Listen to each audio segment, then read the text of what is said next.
Hello and welcome into episode 20 of Looking Up with Laird. We are changing the title a little bit today because instead of adding 4 new names to our watch list, we are going to look back and see all of the great calls that we made and maybe address some managerial situations that went against us.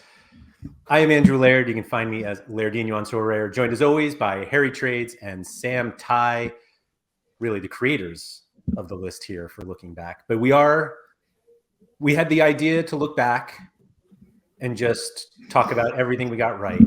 And we thought, I think it was probably Sam was like, we probably should talk about ones we missed. And I refuse to say we missed any of them. They just circumstances that were completely unforeseen, steamrolled some of these players, and they'll just look up again one day. But anyway, gentlemen, first off, thank you so much for everything that you've done in the first 19 episodes. I think people are getting a lot of good value from these conversations, just being able to learn how to find players that are looking up, not necessarily the ones we talk about. And congratulations to everyone who follows our watch list and is able to snipe some of these guys before the hype train leaves the station. And hopefully everyone has been able to benefit from that. But we're going to start with the good because why not? So, Harry, who are the 5 players you picked out that we can just pat you on the back for? Do you know what? I had a decent little 8 or 9 that I could have picked from. I thought there was one that was like uber clear, and that is Jordan Beyer, which unfortunately I probably got out of too early.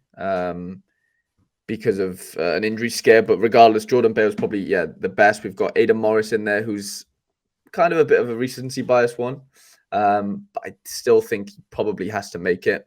Cesar Gelabert in the Spanish second division. We've got, of course, Zion Fleming, and then Ricardo Pepi as my 5th. Had a couple of others I probably could have popped in instead of Pepi, but I think he's just nicked it ahead of Dwight McNeil and Lois Openda.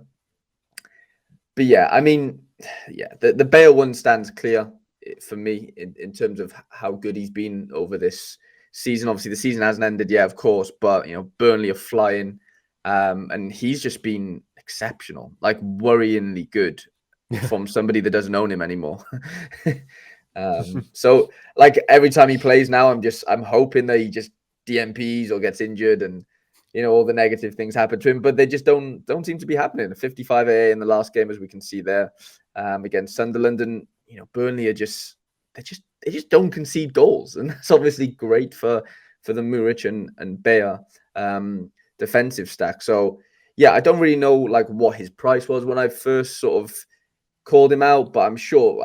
I know it's we're towards the end of the season now, but I'd like to think that some people did really well off this Beyer shout. Let's see, 3rd of November is right about Wow. Okay. I think that's pretty good. I think that's a pretty good call. Considering I agree, and I appreciate you bringing him up, given how much you've lamented giving up on him after the injury. I will say, though, that what you did was the right move, and you can see on this price chart, the injury happens and everyone gets out, and there was all this. Wasn't there talk that it was season ending? He's always struggled with hamstring injury, so when I saw it was a hamstring injury, I looked at it and thought, I don't think it would have been season ending, but at least 4 to 6 weeks, typical sort of hamstring, numbers and dates and whatever. So I feared the worst in that sort of injury, because he does suffer with that as an injury. But that would have with my luck at the time, I really thought that was going to be it. And it weren't. It was a game. It might have been 2 games, I think. It wasn't long at all. But Muric got injured in the same game, which was just crazy. You just couldn't have written it. But he's been great. But like you said, I did the right thing in getting out at a certain point. I probably did it prematurely, but ultimately, if they do they are going to get promoted, and if they do sign him on a permanent, he's not. I mean, I'd like to think he isn't going to replicate these scores in the Premier League. That's just kind of the nature of the beast. And obviously, Muric would have aged out by then, even if he might not even be at Burnley next year. We don't know. But ultimately, I think I did the right thing. I probably just did it a month too early. Is the expectation that he signs permanently? It seems that way. It's from what I've heard and how he's playing, and I mean, he seems to be loving it there. Sorry. I have heard things that they are gonna push for that permanent deal. I don't know that for a fact, of course, but yeah, that makes sense. It's just astonishing to see 2 games, given how long the fear was. Man. Yeah, I know. I really, really did panic. But you know what? For the card that I got in, I got an Alejandro Balde or Alex Balde, who's been exceptional in himself. I haven't really utilized him enough, to where there's rotational doubts and stuff. But ultimately, he's been phenomenal. So it's I haven't brought in a bad player. This is just we're just talking about the trade in itself. So I could be in a worse position in terms of I could be beating myself up that I brought in X, Y, and Z player that just isn't any good, and I've lost out on two Bayers, a rare and a super rare, and obviously a Muric. So it feels like I've lost a lot, and I probably have. But ultimately, they did me well for a long time, and yeah, he has to go down as the GOAT pick for me. I think from this series so far. Yeah, I think that's absolutely the right one. Sorry, I was trying to sort the Aiden Morris one. I can't believe how good he's been. I think there was an expectation that he would be good, but this is just absurd. Truly an absurd start to the season. And I got passed in something last week from a Morris super 95, and I was like, okay, I guess I don't know about that. But I mean, I think the decisives are unexpected.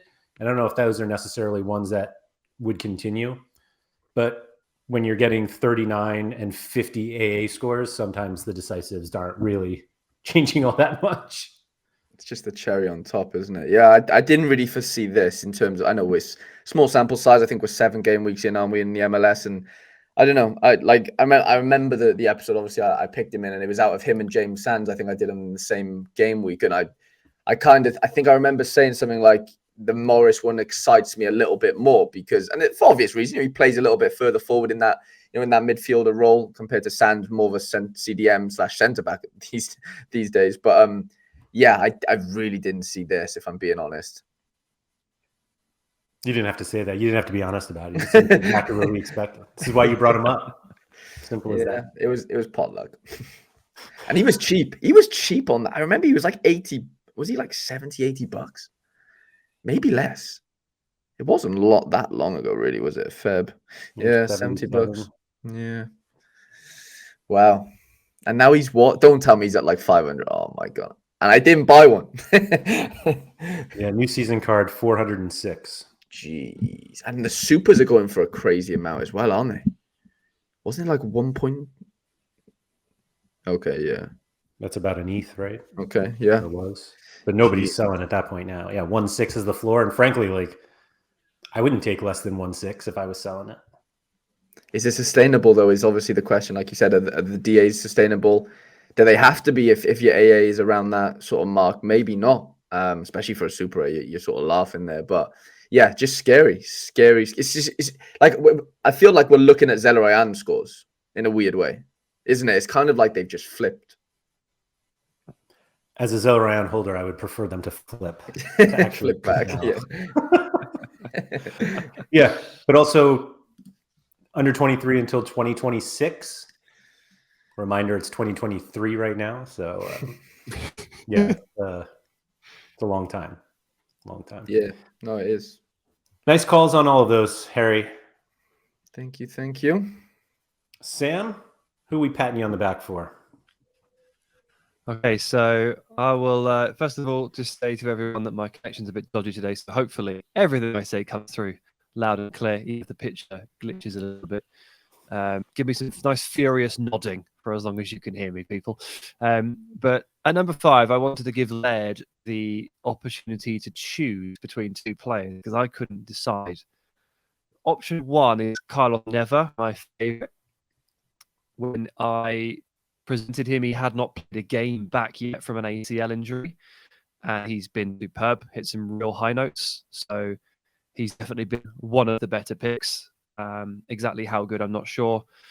And option 2, the guy you're comparing him to is going to be Casemiro, who you probably don't necessarily need to do as much research into, because I think when I picked him, he didn't have any Premier League cards. He'd stopped being minted. People had sort of forgotten about him. Had a bit of a stormer of an October, and then the price shot up in November as the market kind of caught up. But I managed to get on Casemiro ahead of the game a little bit there as well. So I can really decide between Neva and Casemiro. Given that Carlos Neva is like your guy, I think it has to be him. I don't even think it matters what Casemiro has done. Yeah. In fact, is this a red card? Yeah, of course it's a red card. So we'll say that Casemiro is out because of the red card. But like the Neva call, is it exactly what you expected? Because it seemed like when you talked about him, you were like, he's going to start. He is a full back, so like the scores are going to be a little more volatile than a center back, but he's very good, and I feel like the score chart says just that. He's probably had a higher floor than I thought, and apart from his initial return, he hadn't really dipped, has he, into orange? Whereas with some fullbacks, even the best, sometimes they just have an absolute rotter. Mm-hmm. So he's been a higher floor player than I expected. His ceiling has been about right for what I thought. Yeah, that's fair. So what was that? 318 was his first game? So October.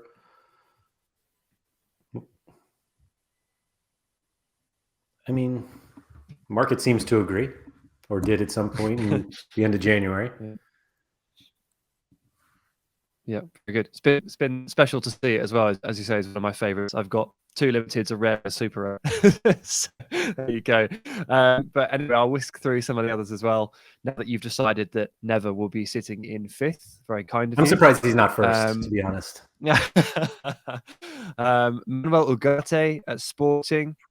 He's been a bit of a win for sure. I think when I presented him, he'd just been minted, so he's never really been cheap.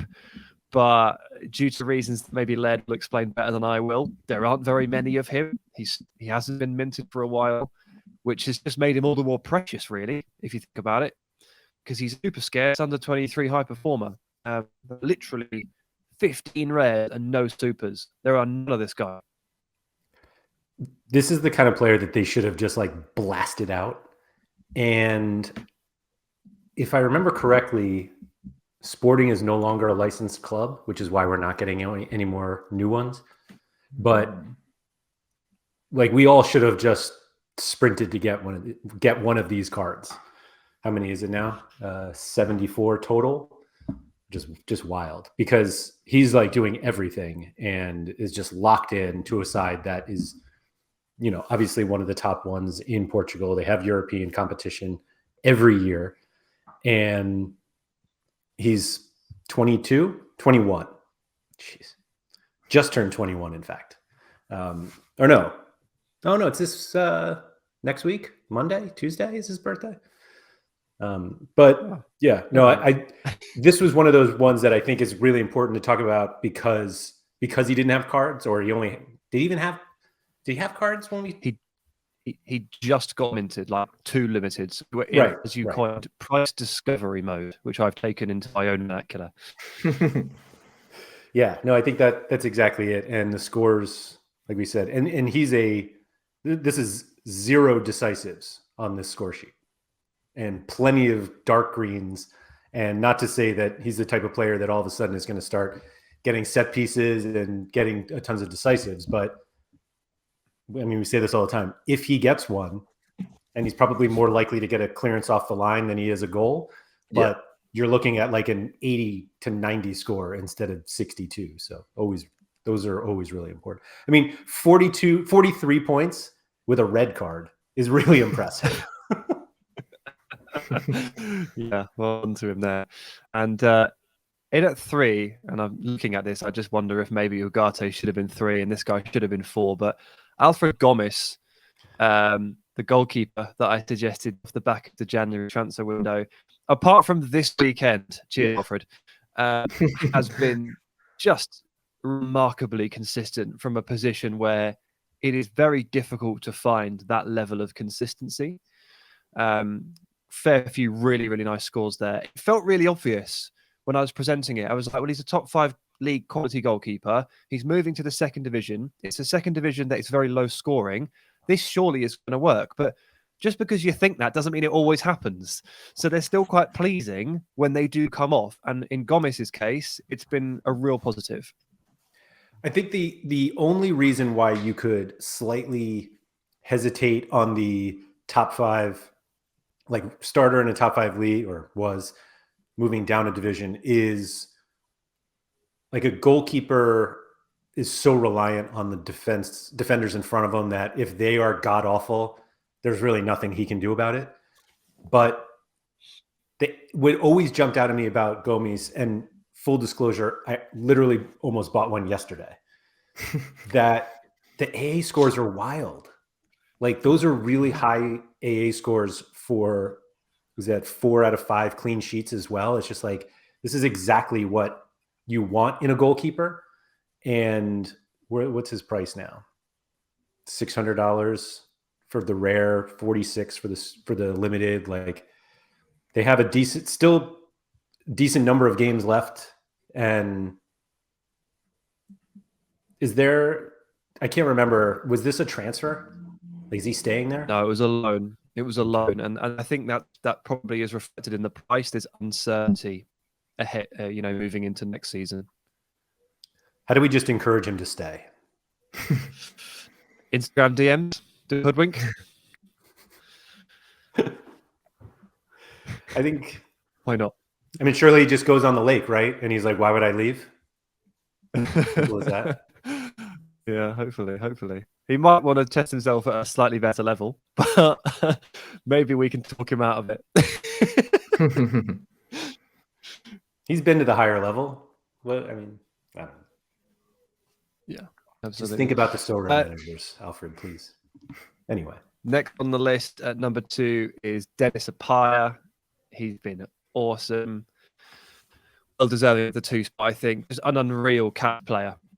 Because L15 was garbage for us for so long because of the streak of 23s and 30s. And so you've got 6 60-plus scores. And typically when he goes over 60, he actually goes into the 70s and 80s. I've had him in my lineups when he's hit 72, 85, and 97 in Cap 240.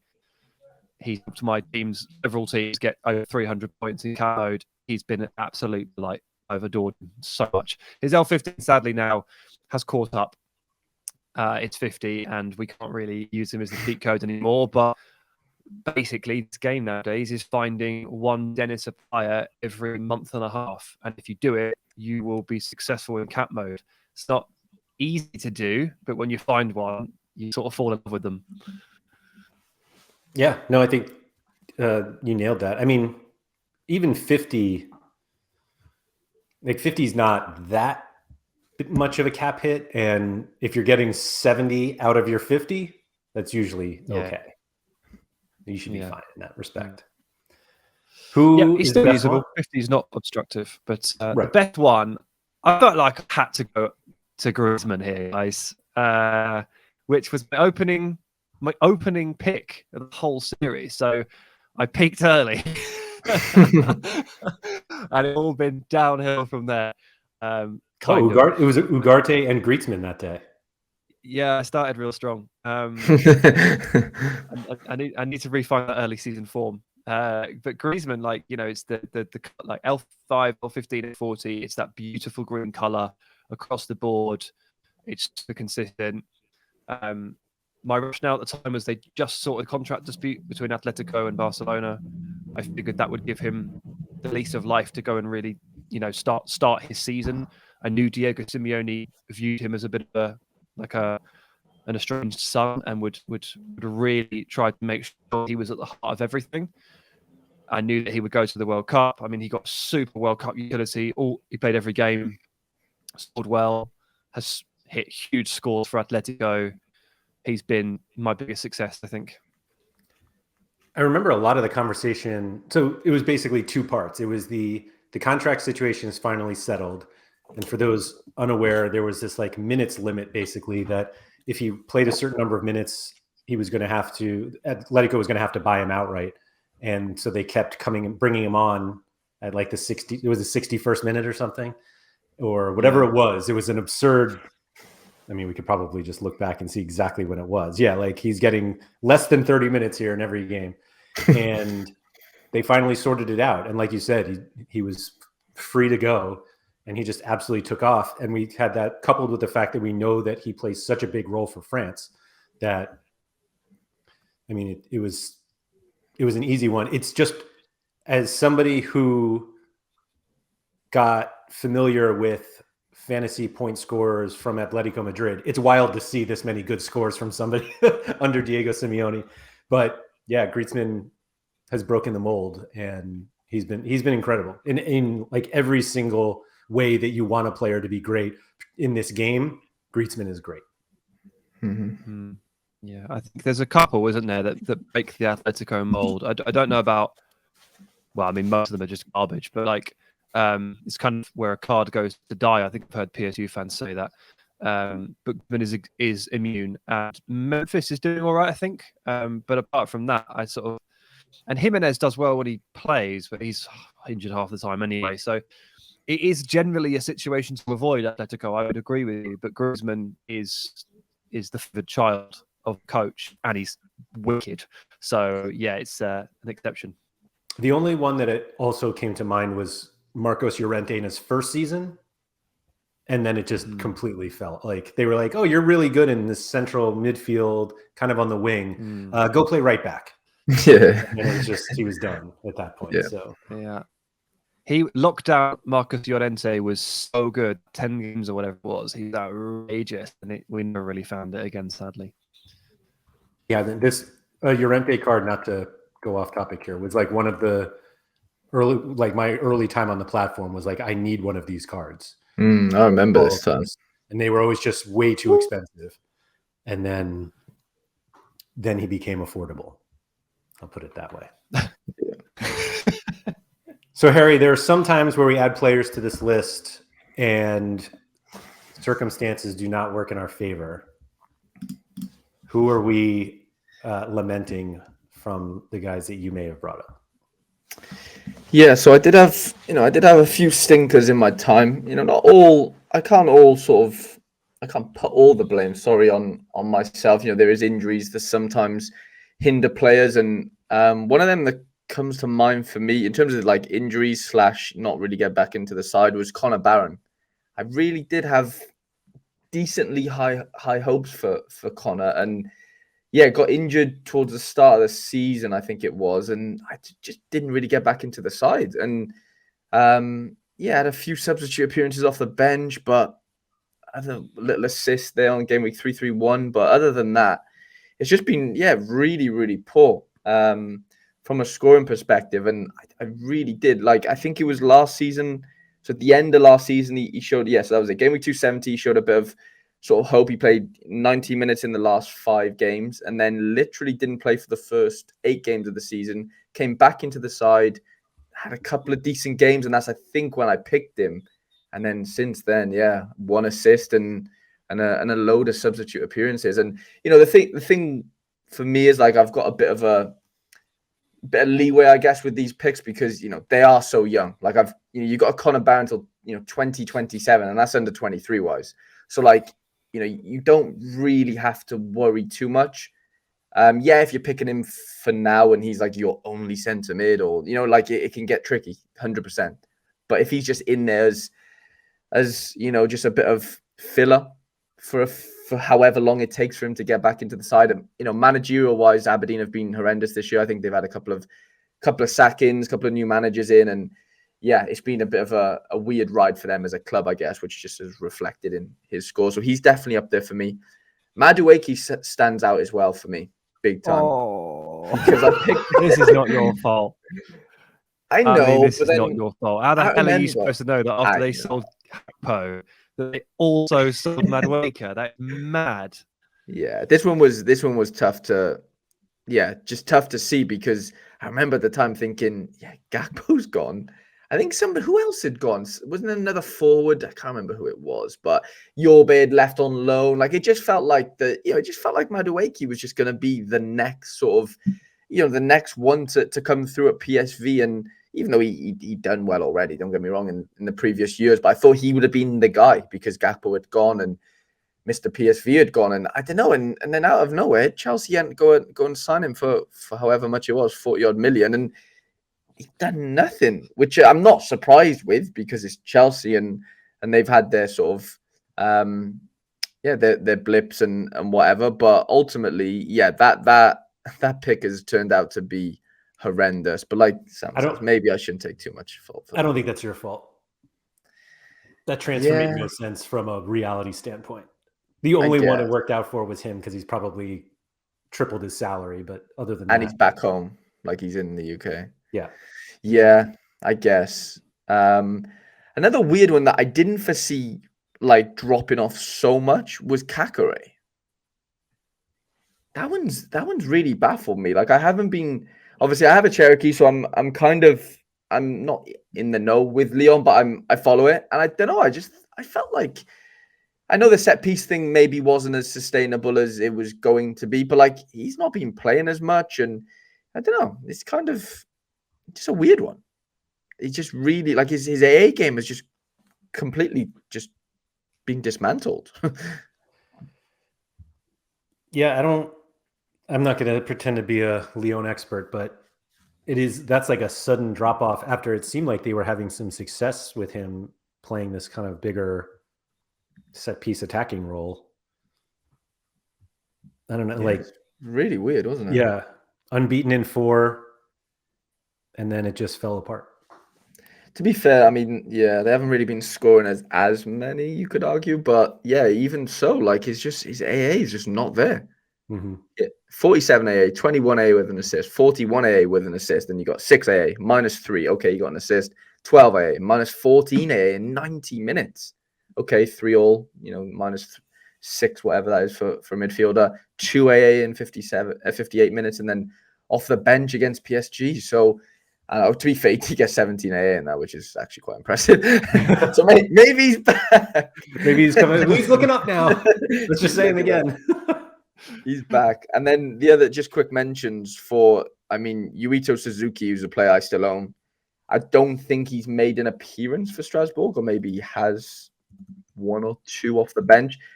But yeah, that one's a really strange one. Like, obviously Shimizu went down, so they got rid of he's on loan, so they didn't even make any money off this, I guess.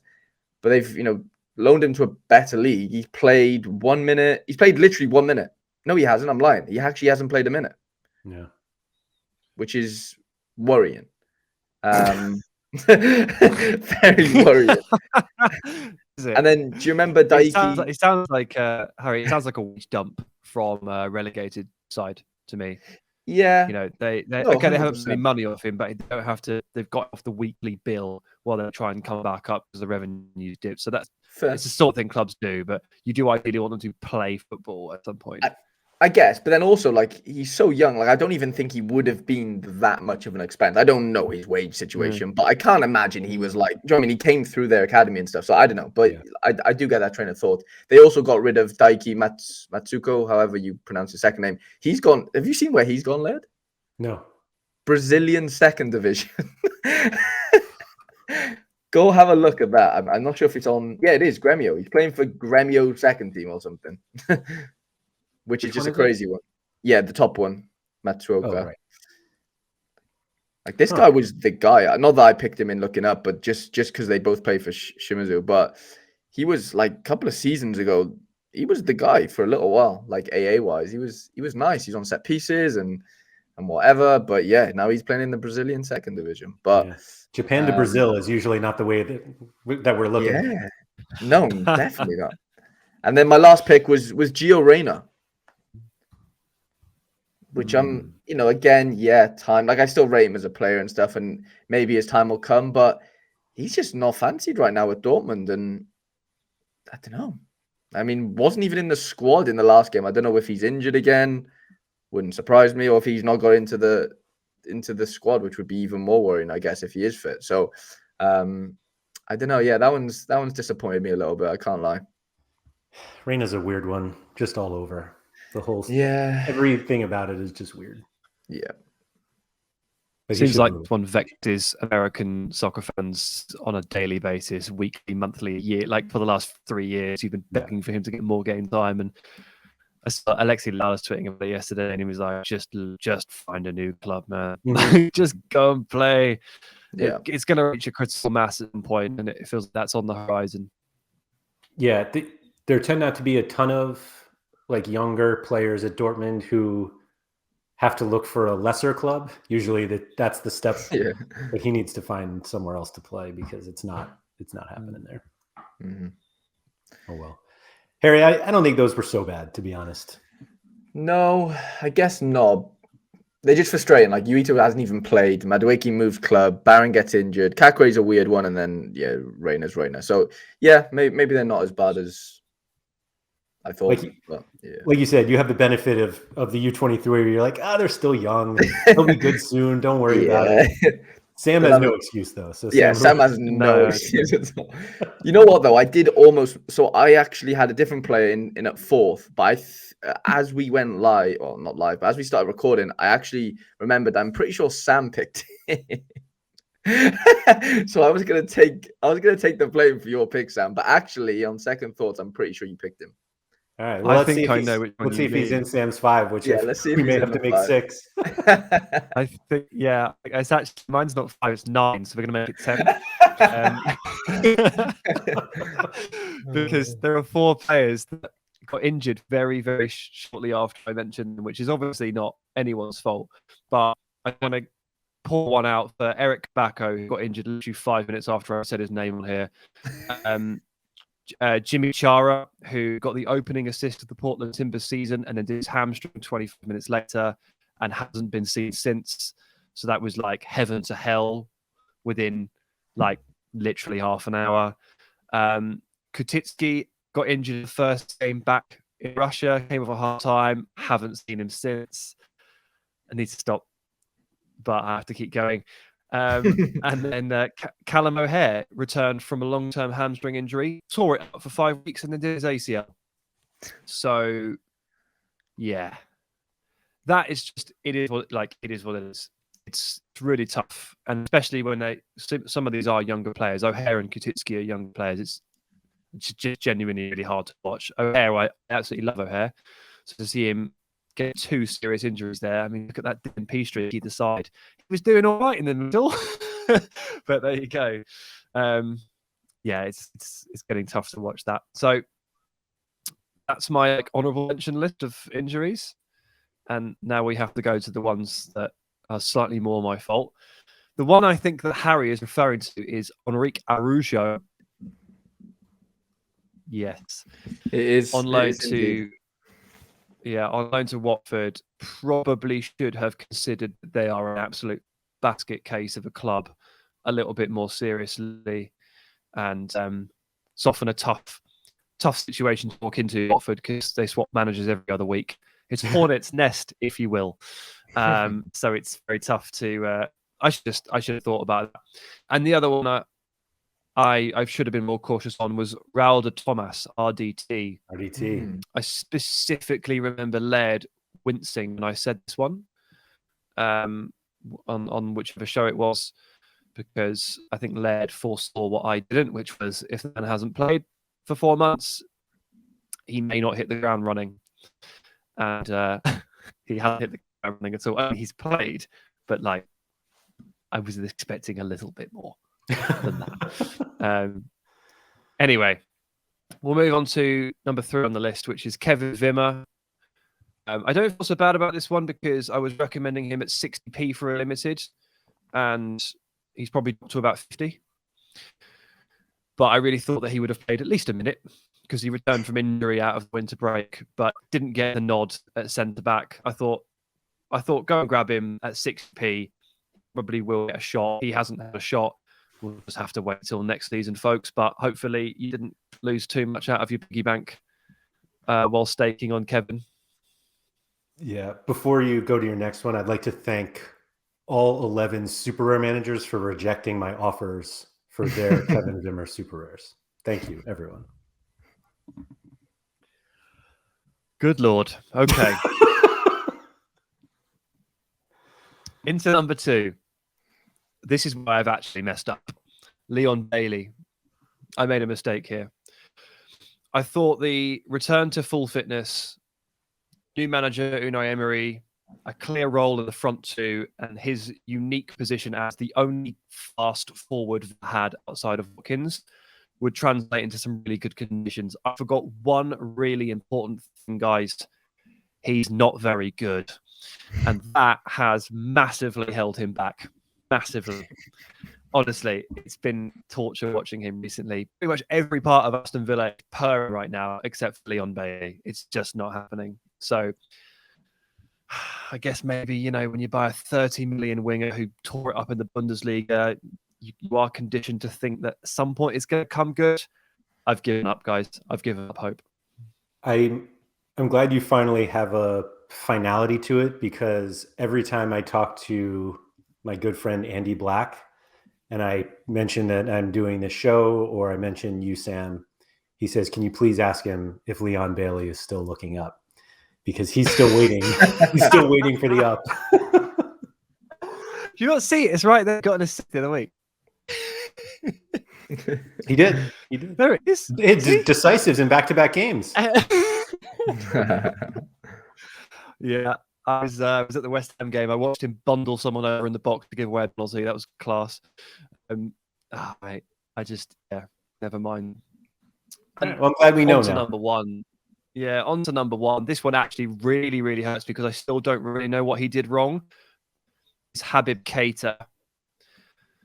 So he had a really good first half of the season. More Harry's wheelhouse than mine because he's under 23. But I had his limits and I was really enjoying playing him. His scores were looking pretty good at points. He could definitely hit the high notes. Coming out of the World Cup break, I said, guys, this is good. He's matchup proof. He scores well against the big teams as well as the small ones. Let's go. And he has just been completely dropped from the squad following the World Cup break. I saw some reports that on deadline day, Kortrijk were trying to send him back to Lyon, where he's on loan from, and Lyon were like, no. And I was like, crap, no one wants him. So he's now just not in the squad ever. Mm-hmm. And I do not know. Maybe someone can tell me, but Google only goes so far in English language. I just don't know what he's done wrong. I really don't. It does not appear to be an injury. Sorry, I had to go to his cards because I feel like he looks younger. Oh, maybe not. He looks pretty young either way. Yeah, that's a weird one. Clearly there's got to be a story here somewhere. We just don't know it yet. Mm-hmm. And who knows? Feel bad for saying that he was entering a good situation, but he was entering the worst situation of his career.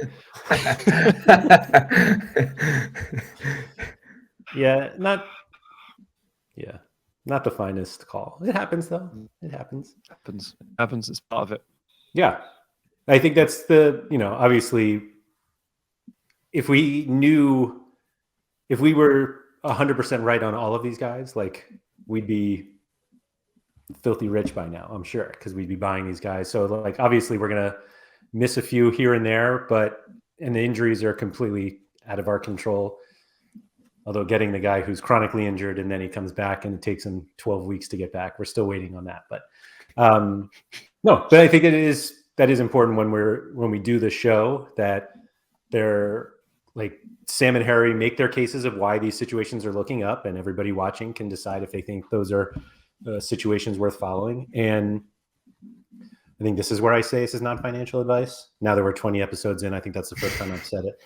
But it's, I mean, that's what it is. That's what scouting is all about. Like, you get some right, and they can really pay off. And it's why a lot of people like to speculate on cards like this, because you don't necessarily need all of them to be great.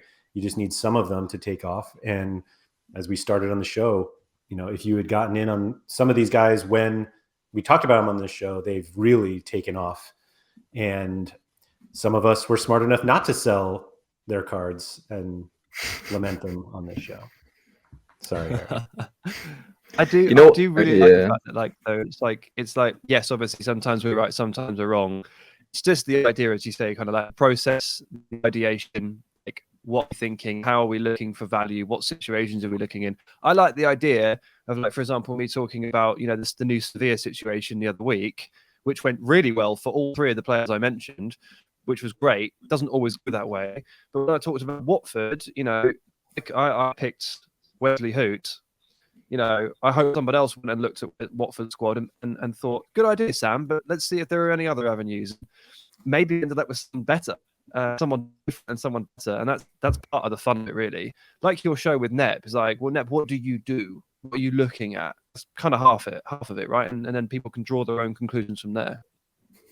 I think my favorite part of the Wesley Hoot call was just how disappointed in yourself you were for having to bring him up. I tell you what, mate, have you seen his L5? Yeah. Let's play now. Yeah, it's I mean, it's pretty strong. Decent. It's decent. It's pretty strong. Yeah, he's rubbish. He is rubbish, but he doesn't half score well sometimes. Yeah. Bricks for feet. He's scoring well. Yeah. Those were some excellent AA scores. Yeah. Yeah. Okay. Thank you to everybody for watching this episode. And if you've watched all 20 by now, thank you for doing that. If you could please hit the like button on the video, subscribe to Sorare TV so that you can get access to, or you get notifications for all of the videos that we have on the channel. The Major League Sorare guys are absolutely crushing it. And so if you're into MLS or you want to get into MLS because the summer is coming, definitely check that show out, because they know the league better than anyone else I know. And so that's where I go for my own MLS information. My do your own research is just asking the Major League Sorare guys what they think. So as a reminder, you can subscribe to this watch list where all of the players we talk about on this show are put in during the show. We'll have 4 more guys next week for episode 21. And then we may be switching the format up a little bit, not the names we're adding, but how we record. So stay tuned for that. So gentlemen, thank you for that. And I'll talk to you next week.